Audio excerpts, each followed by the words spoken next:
I remember days they used to laugh at me. Used to show them on my records talking casually. Used to say it was a passion on my path to be. Then they told me that I couldn't, so I had to be. Tell me what they really think about it now. Used to hate it, but I guarantee they're proud. Had to do it just to show them that I could, yeah. Now I finally think I took it where I should, yeah.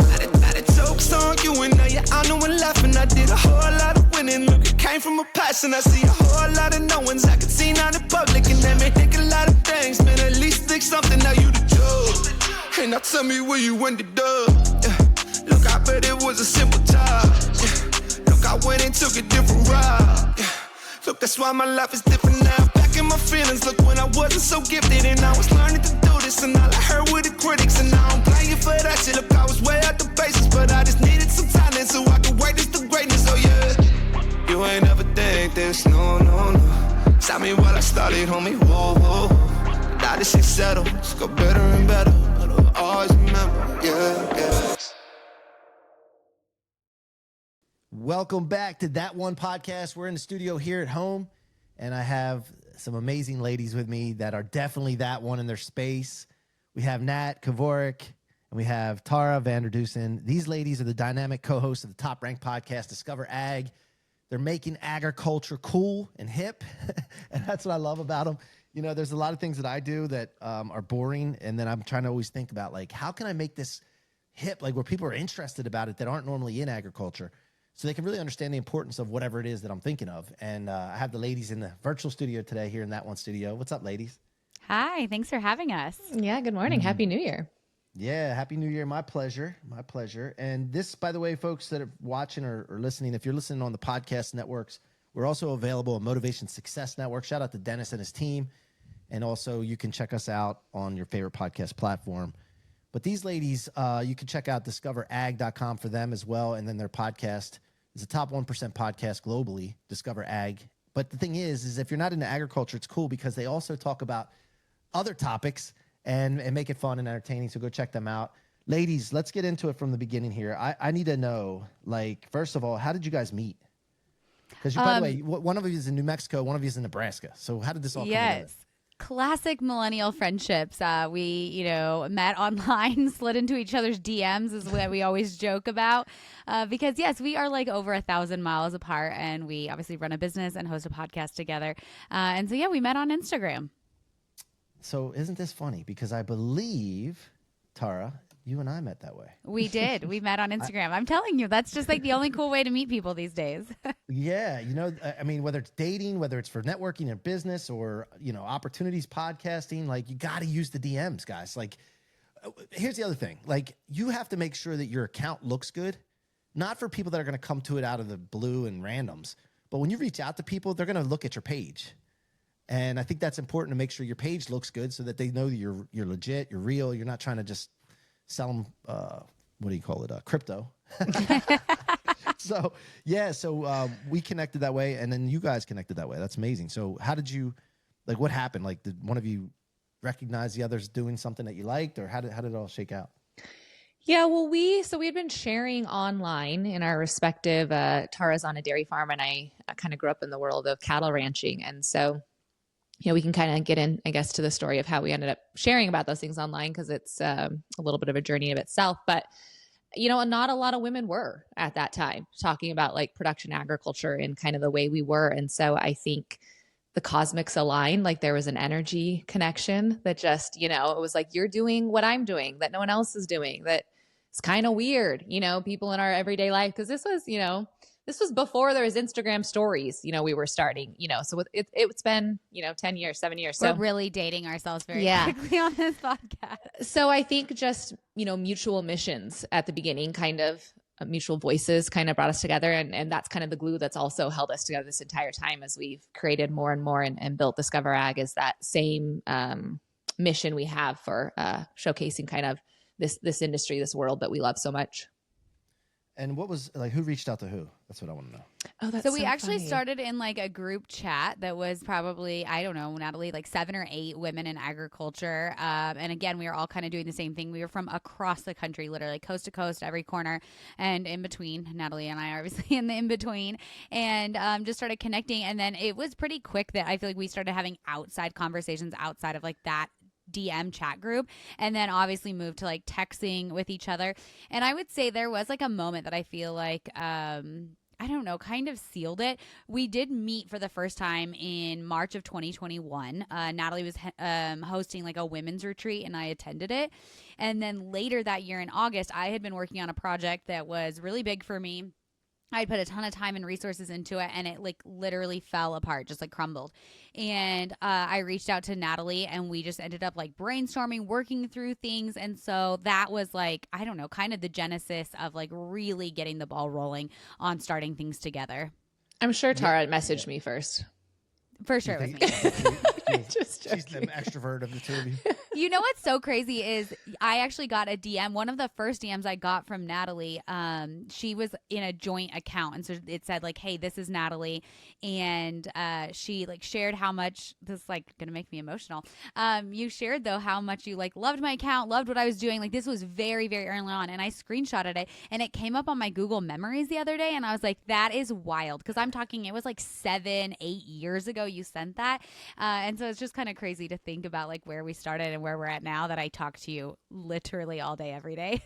Voice memos galore. Yeah, you know, I just so I'm a Christian, and I read the Bible like crazy now, and I'm in my 40s. Like I didn't understand it before enough. I understood some of the things, but I learned a little hack that if you stop and look up words that you don't understand or phrases, you get sucked into the content once you can understand all the words. Because if you don't understand a word and you pass it, you get to the bottom of the page and you forget everything you just read. Right. So I'm reading the Bible now, and I understand how to learn. In my 40s, it took me a little while. But the thing is that I was reading the book of James, and I don't mean to turn this into a Bible podcast or anything, but I just want to point something out to you, because I was writing quotes. I write quotes down whenever I get in the mood so that I can use them later on Instagram or stories or whatever. And they're quotes from mine that I come up with. But there's one thing that hits me here with this is that jealousy, this is a quote that I just wrote this weekend. Jealousy and selfish ambition are roadblocks. Shift your focus to collaboration and watch chaos turn into clarity. And so many women, especially, I'm just going to say it, women a lot of times are catty, jealous of others. Look at her. Look what she's doing. And especially if it's the same thing you're doing. Like a lot of times, not you ladies don't do this, but some like they do that and then they hate on them, right? And nothing ever comes from that. Like it just pulls you down. And you guys did the opposite of that. And now look what you guys are doing. It's amazing. Yeah, and it is super cool because I've thought about before, like, gosh, could I have podcasted alone or done some of these things alone? And I always inevitably very quickly am like, it would never be even half of what it is. Like, sure, I could have, but it would never be half of what it is with Tara. Like when we do something together, I do feel, as you kind of mentioned, like that chaos, that it becomes that clarity. And I think, in my humble opinion, Discover Ag is what it is because both of us and the different things we bring to it, which is pretty powerful and pretty cool. Yeah, yeah. So when you guys started, like how far after you guys met did you do the podcast? So we met in real life in March of 2021, and we launched the podcast. We started our business together in that fall, and it was a different business. It was actually helping other farmers and ranchers share their story online. That's originally what we connected about. And so our podcast in April of 2022, we launched it as that, as like a telling rural stories of people that have grown like really cool businesses online, that have grown business in real life that are like ag adjacent. Maybe they're in the ag space, but like doing something cool, kind of like rural entrepreneurship, I guess is what it was. And that was kind of the space of life we were in at that time, was just like a lot of farmers were like, wait, how are you guys doing this online? How are you turning this into the business? But that is not the reason we both started sharing online. Both Natalie and I started sharing online because we were, for me, I got my degree in environmental science. So I was seeing so much misinformation about, cattle's impact on the environment. And I wanted to like set the record straight. I wanted to like tell people what boots on the ground it looked like on a dairy farm. And so we loved our journey with our original inception, but very quickly we realized our podcast was meant to be what we originally started out to do, and that was to tell people about agriculture in unique and fun and different ways. And so the podcast as it is now was founded in December of 2022. So we just had our 2-year anniversary. So yeah, I was gonna say 2 years. Okay, Little podiversary. And so when you started, did you have success right away? Did you notice like people were paying attention and downloads, or did it take some time? Or take us through that part. Yeah, again, it's like kind of muddled to answer because we had technically like 2 different content of podcasts, right? So, having shared online in respective, again, dairy industry, ranching cattle, we had built up some, substantial personal followings that followed us over to the podcast. So did well, but you could tell when we shifted again from that, rural entrepreneurship kind of business building, sharing, storing to what we do now, which is like using our voices to talk about trending topics in the ag and food space. There was magic right then, we could tell. And that was, one of the reasons we decided to shift our content, is because not only could we feel it in our hearts, like this is what we're meant to talk about, but we could feel like that's what people wanted to hear us talk about too. So yeah, there was, I think quick growth from hitting that alignment of like, this is what we're supposed to talk about, like making that change. And then also being able to like bring over some of our community from like our social media channels, I think helped spur that kind of beginning too. And when did your social media channel start to grow? Was it before the podcast or? Before the podcast. Yeah. Before. Okay. So you guys already had that kind I would actually say we've shifted our focus of less like quote unquote Instagram growth to podcast growth. And I realize those go hand in hand, but I think it's like a little bit of a mindset shift in like what you're creating content for specifically. Yeah. So ladies, I figured something out on Instagram. It's more of a perception platform than a conversion platform.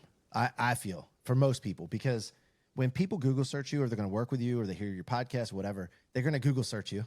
And then a lot of times the first thing that pops up on Google is your Instagram account. Mm-hmm. And if you don't have a good looking Instagram account and it's so stupid, it's superficial and it's surface level, but followers, and when they go there, if there's engagement that's not there, like people like 3 seconds, they go somewhere else.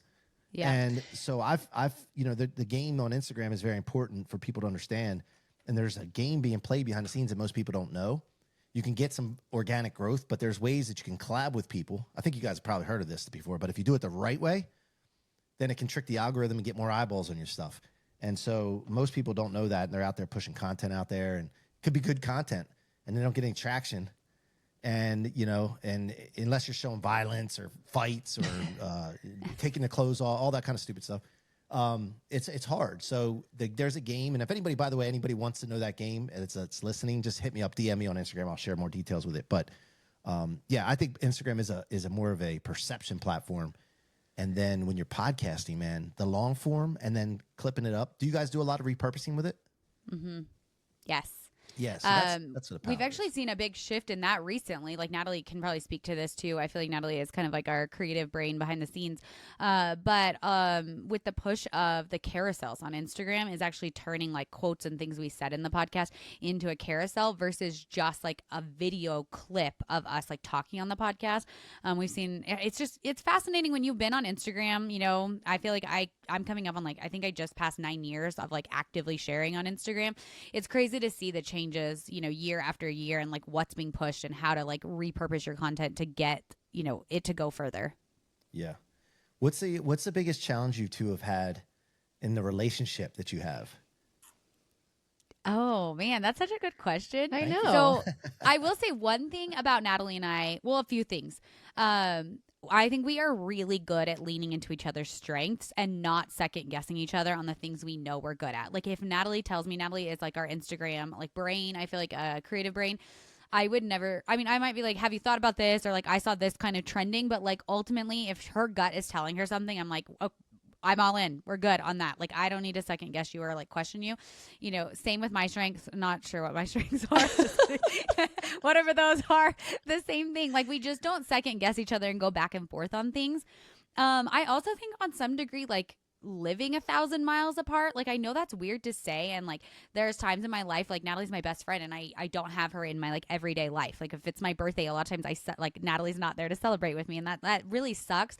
But in some ways I think it like creates, I don't know, a lot of clarity and intent. And like when we get together, like it creates like a different kind of magic. I don't know how to put that into words. Yeah. So before I went into partnership with Tara, I ran, my original introduction to social media was for a direct-to-consumer beef business I started. So I was taking like the beef we grew on our ranch and selling it, skipping all the middlemen, right? You could come to our website, order it. And I started that with a childhood friend. And so I had this other, I guess, business relationship. And one thing that I took from that, partnership and running that business was like, if I was going to ever have a partner again, like micromanagement would not be part of that relationship. Like trust had to be a part of it. And I wanted to go into business with someone I didn't have to micromanage, or that, I didn't question trust. And same way, that was going to be a two-way street. I wanted to go into business with someone that felt the same way about me, that was like, you think that's probably a good idea, we should do that. Or like, go do that. I don't need to see the result. Just go do it. And I didn't have a lot of that in the first relationship. And as Tara mentioned, that's pretty much 100% how her and I business is. It's like we conquer and divide. It's like, you take that. I don't even need to see the polished, finished draft. Like, I trust you. If you are willing to send that out, it's good enough for me. And so I think there's just this, like, at the foundation of our business and the foundation of even our friendship, there's just this like level of trust we have that I think obviously is very, very conducive to business. Because going back to your original question, like, I wouldn't say like I don't want to like sugarcoat our relationship, but we really don't have a lot of problems.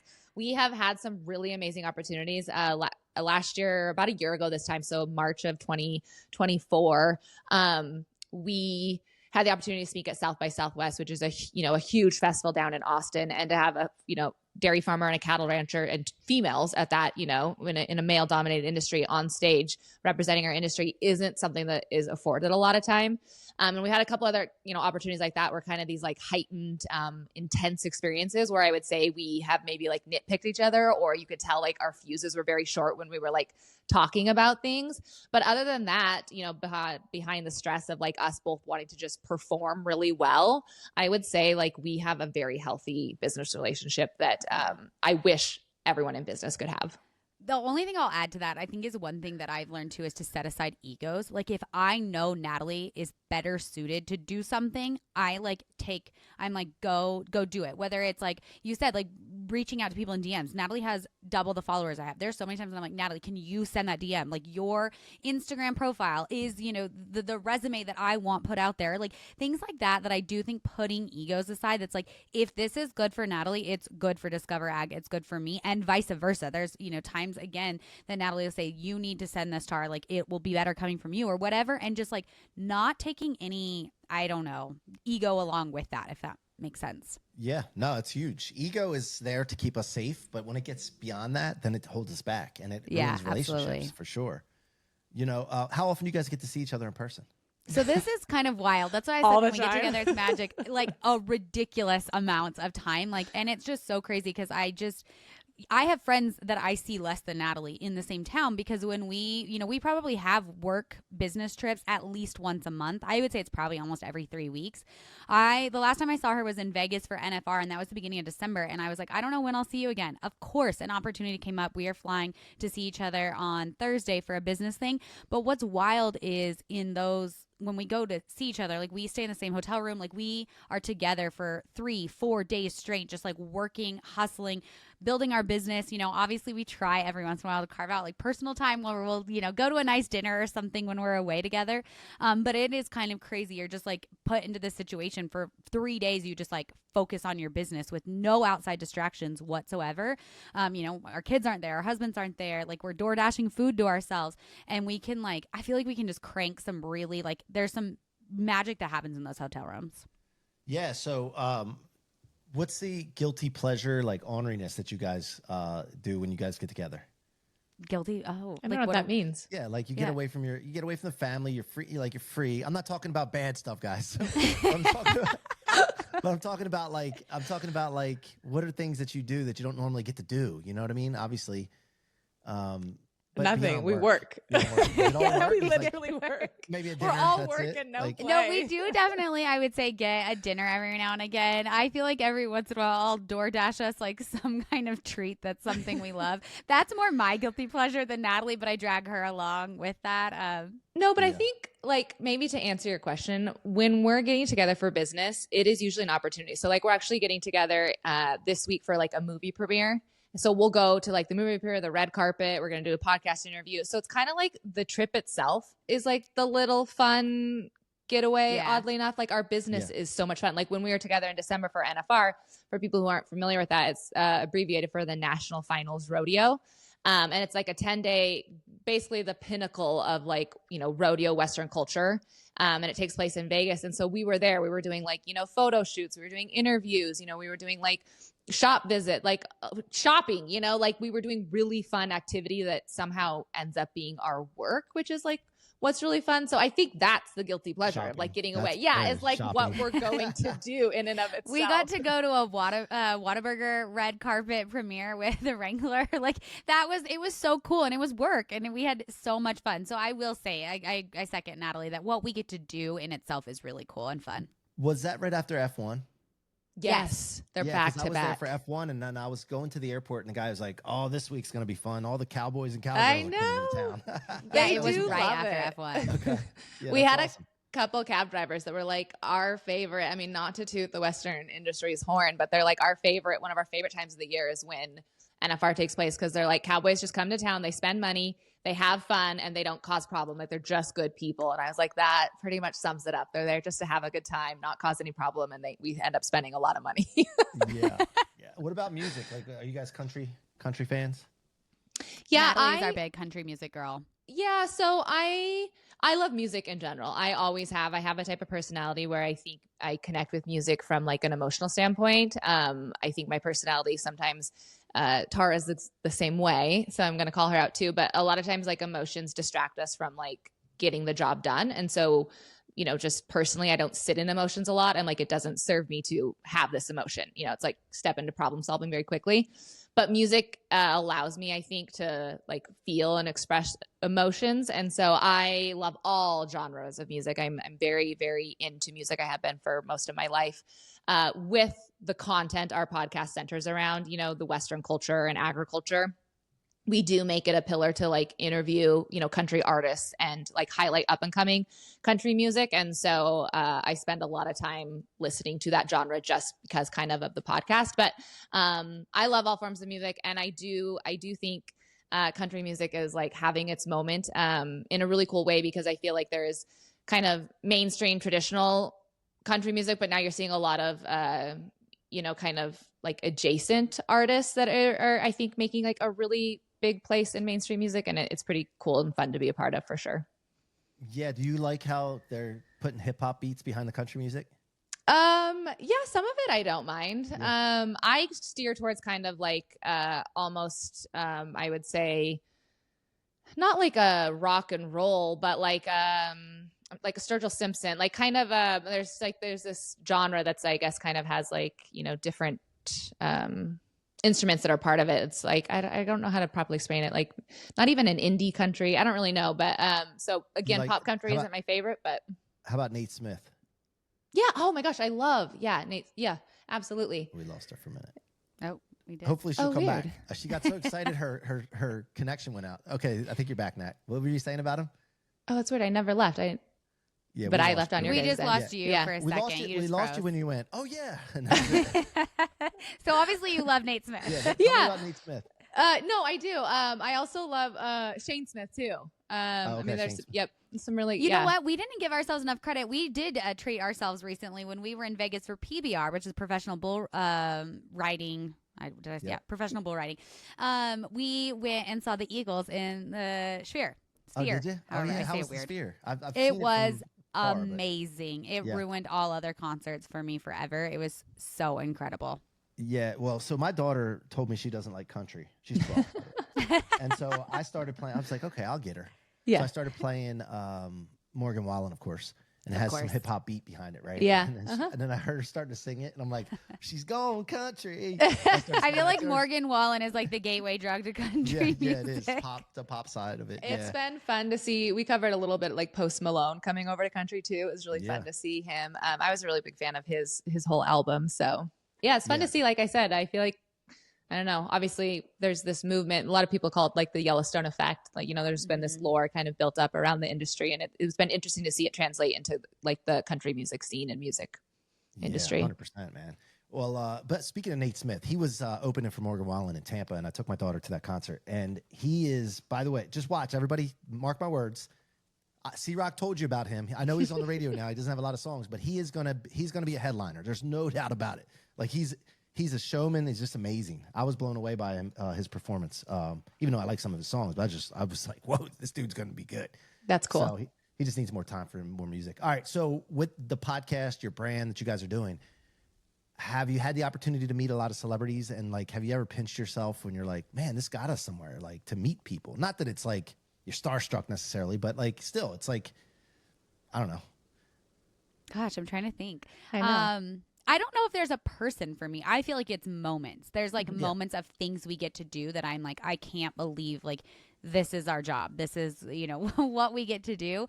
Natalie said we've interviewed some like really cool country western. Jenna Paulette's like an upcoming artist, female country artist. And like, obviously getting to know her has been like a pinch me. Like I was in Boot Barn the day before yesterday and her clothing line was there. And I was like, I can't believe I know her. Like, I can't believe we had her on the podcast and here's her clothing line, like in Boot Barn. Like it was just like a very, I don't know, very, very cool. There's been a few like full circle moments as well. I feel like South by Southwest was one of those like pinch me moments. Like I feel like I have followed that festival for a really long time, and to be speaking on stage at it was just like I can't believe I'm here. I can't believe this is what we're doing, and just seeing the other names that were obviously like headlining it. Obviously we weren't headlining it, but we were still speaking at it, and I was like, can't believe we're like listed on the website with them. So absolutely, for sure, some pinch me full circle moments for us. Nat, how about you? Yeah, no, I'd echo that. I think a lot of it for me is about like the experience.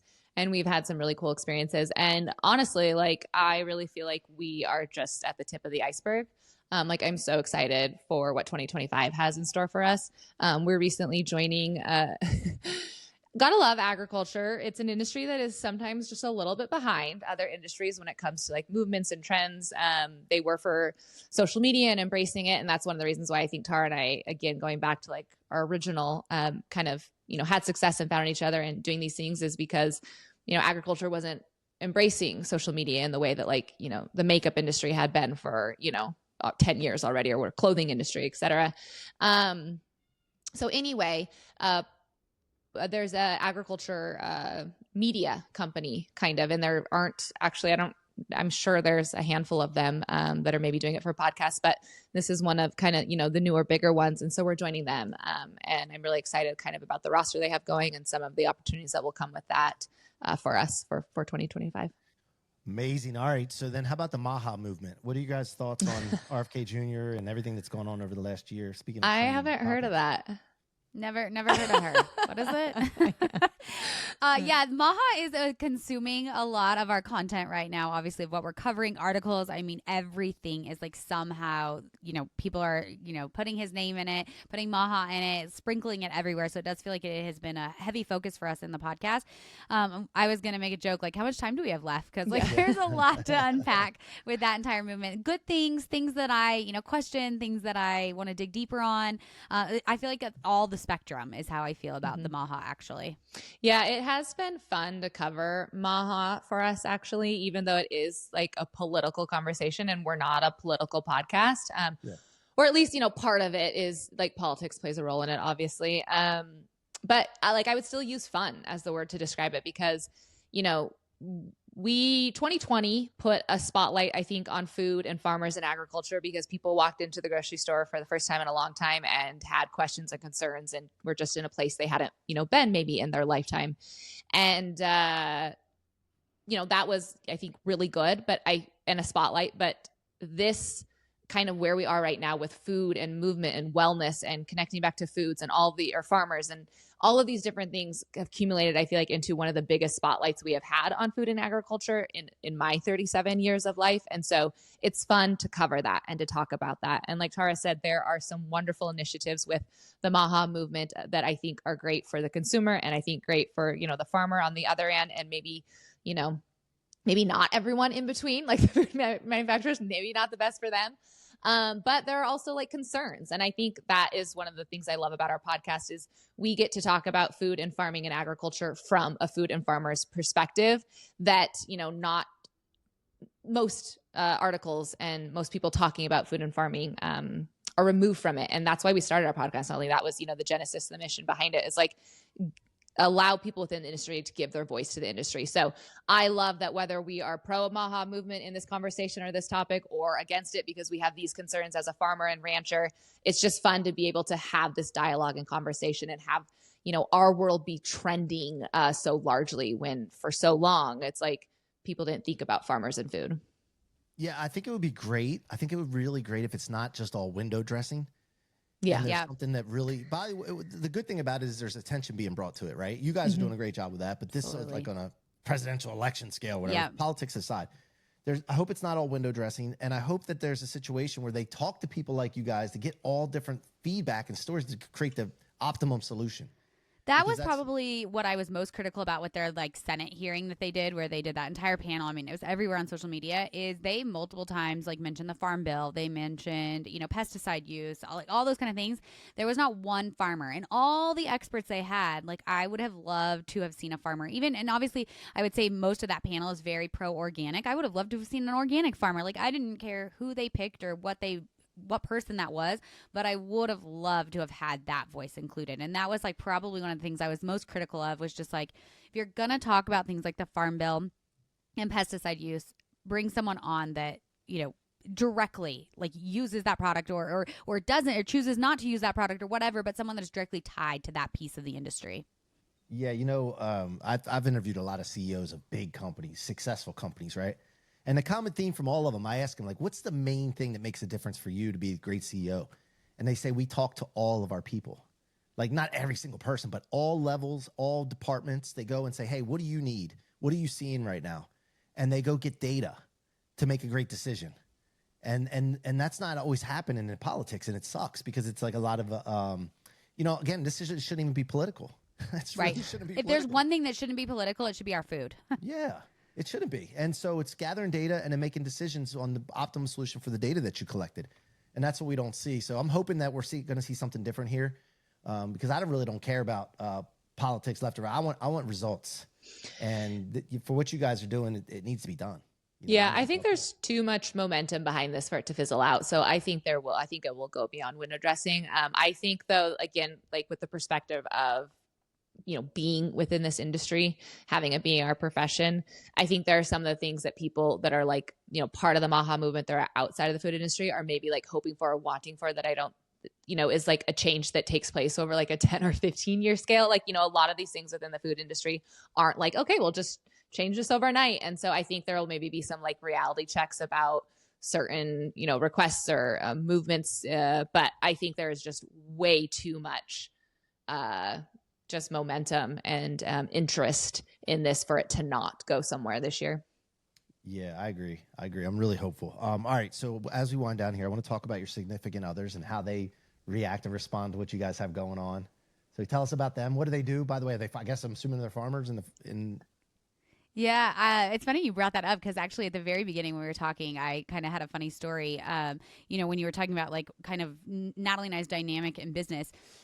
Natalie and I both had like very successful careers before we started sharing online. I was an environmental consultant. Natalie is a pharmacist, and then obviously our spouses. Yes, I am married to a dairy farmer. Natalie's married to a cattle rancher. I'll let her share. But one of the things that I was going to say is that the place we were at when we started our business was in these successful careers, and we had to go to our husbands and be like, so I met this stranger on the internet and I'm actually going to quit my job and I'm going to go full time into podcasting, that's now, I no longer am, very rarely do I practice environmental consultant in the way I did previously because podcasting is, now my job. And talk about having a spouse that has a lot of trust and, support and just was like, yeah, go all in, let's do this. I think that it probably is a very special kind of person that was willing to do that, and I am forever grateful to my husband for being that type of person that is we both are on a team together of wanting to pursue both of us pursue our dreams, and very, very, very supportive spouse. Because it was not an easy conversation to say I'm going to leave this company I've worked for 10 years. I have PTO built up. I earn commission, all these things I cannot just go back and get if I decide this doesn't work out, and to go all in with the person who I DM with regularly on Instagram. Nat? Yeah, same. Which I think is why our business obviously worked well from the beginning, is we weren't fighting friction within our households and our marriage to try and make, this business, this other entity run as well. We're very, very blessed to have kind of, our husbands are very different, like when it comes to personality and stuff, but get along great. I mean, we take family vacations together and stuff. So that's what I was going to ask next. Yeah. Yeah. We just got back from Costa Rica for Thanksgiving. We did a big family trip with awesome. husbands and spouses, kids, everybody. It was a blast.